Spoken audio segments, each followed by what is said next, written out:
குருவியின் கனவு. ஒரு சிறு குருவிக்கு அன்று ஒரு அழகிய கனவு வந்தது. கனவில் மிக அழகான ஒரு உலகம் தெரிந்தது. இதுவரை குருவி அப்படியொரு அற்புத உலகத்தை பார்த்ததில்லை. வண்ண வண்ண விளக்குகள், அழகான நதிகள், மரங்கள், எங்கு பார்த்தாலும் மகிழ்ச்சி என்று அந்த அற்புத உலகம் மயக்கியது. எப்படியாவது அந்த உலகத்துக்குப் போக வேண்டும், அந்த சந்தோஷங்களை அனுபவித்தே ஆக வேண்டும் என்று அந்த குருவி விரும்பியது. ஆனால் போகும் வழிதான் அதற்குத் தெரியவில்லை. அது பறந்து போகும்போது ஒரு பிரபல கணியனை பார்த்தது. எல்லாம் கணிக்கும் கணியனுக்கு அந்த அற்புத உலகத்துக்கான வழி தெரியாதா என்ன? அவரிடம் குருவி வழி கேட்டது.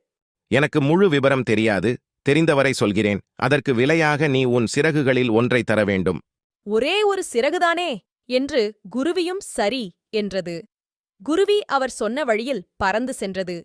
குறிப்பிட்ட இடத்துக்கு மேல் அது வழி தெரியாமல் திகைத்து நிற்க, அந்த வழியே ஒரு பாம்பு வந்தது. பாம்பிடம் குருவி தன் கனவு பற்றி சொல்லி அங்கு போக வழி கேட்டது. உலகத்தின் சந்தோஷங்களை அனுபவிக்க நான் அங்கே போகிறேன். எனக்கு வழிகாட்டேன்.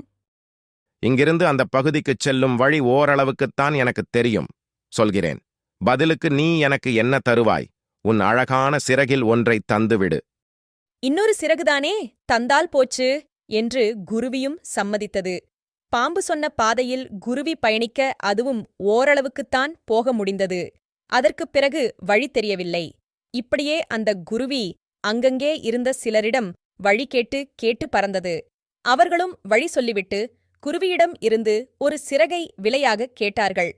குருவியும் அந்த அற்புத உலகின் சந்தோஷங்களை அனுபவிக்கப் போகும் ஆசையில் வழி சொன்னவர்களுக்கெல்லாம் ஒவ்வொரு சிறகாக பிரித்துக் கொடுத்தபடி சென்றது.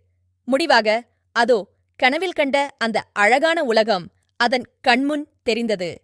வந்துவிட்டோம், வந்தே விட்டோம். இன்னும் சில 100 அடி தூரம் பறந்தால் அந்த அற்புத உலகம்.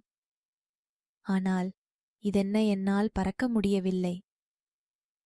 ஐயோ, ஏன் என் உடம்பெல்லாம் கனக்கிறதே? கீழே இருந்து காற்றில் எழும்பவே முடியவில்லையே. மெல்ல மெல்ல குருவிக்குப் புரிந்தது. பறப்பதற்கான சிறகுகள் தன்னிடம் இப்போது இல்லை என்ற உண்மை விளங்கியது. குருவியால் இந்த உண்மையை ஏற்றுக்கொள்ளவே முடியவில்லை. இதோ கண் முன்னேதான் கனவில் கண்ட அந்த அற்புத உலகம். ஆனால் அதை அனுபவிக்க முடியாமல் கீழே கிடக்கிறேன். அறம், மகிழ்ச்சி என்பது வசதிகளில் இல்லை, நாம் செய்யும் ஒவ்வொரு செயலிலும் இருக்கிறது. ஒவ்வொரு நொடியையும் அனுபவித்து வாழ்வோம். நன்றி. For more videos, like, share, and subscribe.